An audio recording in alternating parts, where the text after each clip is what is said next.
In this video, you will learn the best tips to manage your LinkedIn inbox effectively and get rid of all the clutter.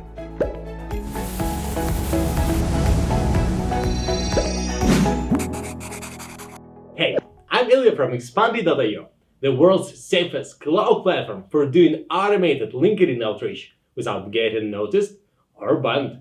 If you wish to turn your LinkedIn into a lead generation tool, be sure to subscribe for our weekly growth hacking tips and hit the bell so you will not miss the next episode.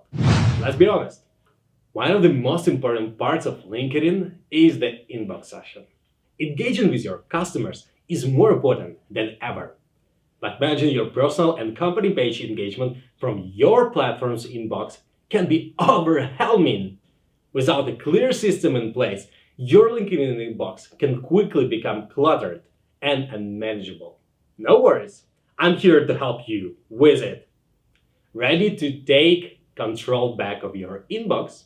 So stay tuned, because we'll show you everything you need to know about managing your LinkedIn inbox. Let's dive in right away. Today, I want to show you 5 ways to simplify and clean up your LinkedIn inbox. The first one, know the basics. Not sure where to begin? Here's what you can do while navigating through your inbox. Using the filters, by default, when you're looking at your inbox, you will see all messages. But if you click the drop-down arrow next to the All Messages heading, you can pick a specific category for the messages, such as All Messages, Focused, Archived, My Connections, Unread, In-Mail, Spam. Focused. You can start checking your inbox from focused messages because they're from people you know, you're connected with, or in some other way are relevant to you. Archiving. After you read your message, you can archive it for later viewing. But unlike other email systems, you cannot create your own folder in your inbox.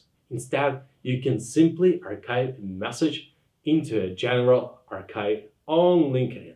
To view your archived messages, click the archived link on the left side of your screen when looking at your inbox. When archived, you can use the archive filter, see above, to find all the archived messages. Others. Finally, you can also click the drop-down dots above the conversation to either delete, mark as unread, mute, add participants to make a group chat, or report the message. The second one, reach inbox zero. Inbox zero is an email management philosophy aimed at keeping the inbox empty, or almost empty, at all times. Why would you want to get your inbox down to zero? Look at this way. Your inbox messages are tasks that need to be completed. They will need a reply, follow-up, or something else, depending on the person. And having a giant list of pending messages all the time isn't an effective method of organization. You will start to lose track of messages and soon become visually overwhelmed. To fix that, you can either archive a message if it requires no actions on your behalf. Reply immediately if you can do it in 2-3 minutes or less, then archive it. Set it as unread if the message requires some level of thought or response to write out. This way you can get back to it later, same day or next week, and quickly see the full list of messages that require a reply. Third, choose the right email for LinkedIn updates. Keep receiving emails from LinkedIn about how you received a new message or that someone viewed your profile.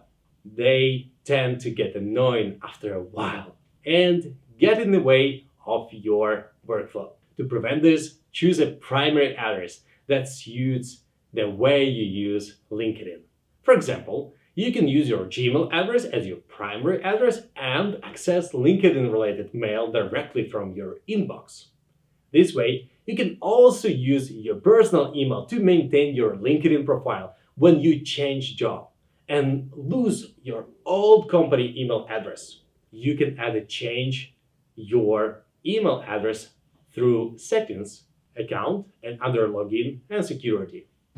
First one, manage your group message updates.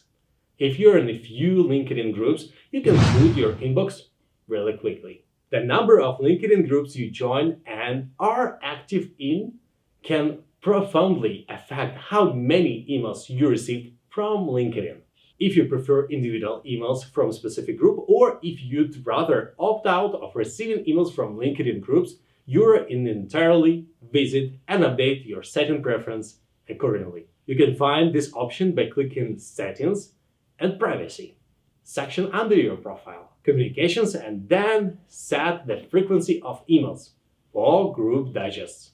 From there, a list of all the groups you are in will load and you can update your preferences from there. The fifth option, use Zapier integrations.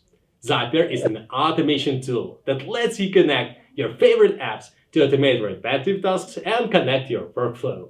It's super easy to set up and you don't even need any coding knowledge. For example, let's say you got a lot of daily attachments in your Gmail accounts and you want to save them to Dropbox. Every time you get an attachment, you'd have to open an email, click the attachment, and then save it to Dropbox. Or you could just let Zapier automate the whole thing for you and save time.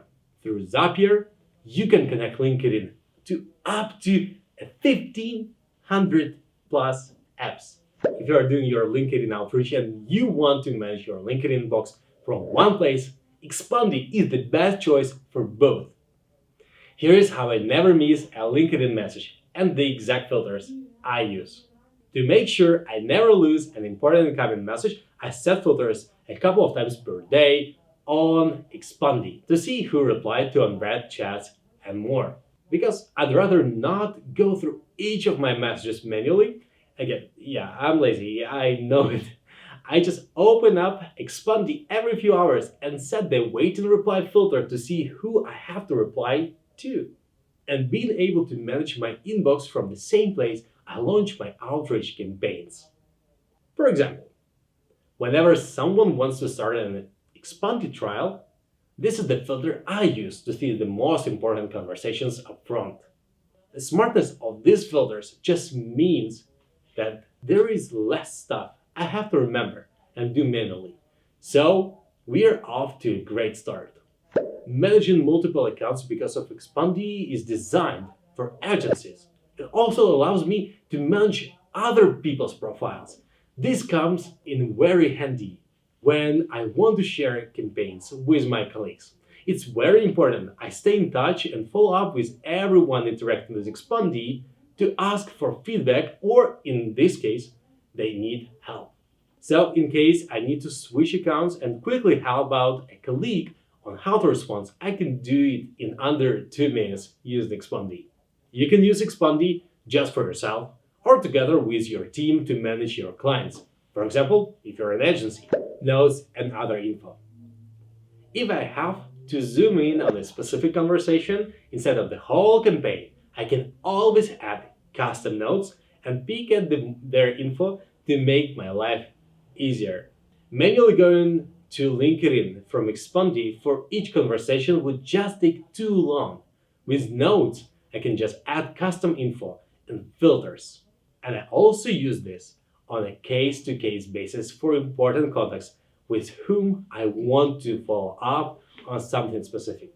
For example, trial or something else. And with the Info tab, I can always double-check their contacts, which is always super convenient. Custom filtered inbox. My favorite feature is a custom filters. This basically means that I can set aside and segment a group of people based on custom preferences. With the 7-day Expandi trial custom tag, I get a custom list of people I either need to follow up with or reply immediately. With this, they automatically receive a follow-up message to check on how they're doing with the trial and if they have any questions. 5. Better campaign insights. As mentioned above, I manage a lot of LinkedIn outreach campaigns. Here is the part that makes that possible and how I review each campaign once it's done. Luckily, Expandi comes with a dashboard that's ready to track all the key insights and metrics, so I can see how well my campaigns are performing, because I'd rather not be manually compiling all the data and I have to do this. Just go through the dashboard and at a glance already know what's working and what's not. It helped me in two major ways. I don't have to manually remember and look for people who sign up for the free trial, and I don't have to message all of them the same thing. For example, how's the trial going? Saving me a ton of time. And that's a wrap for today's. In my next video, I'll be dropping many more super cool tips and tricks you can always trust to get a lot of leads and connections on LinkedIn. See you soon!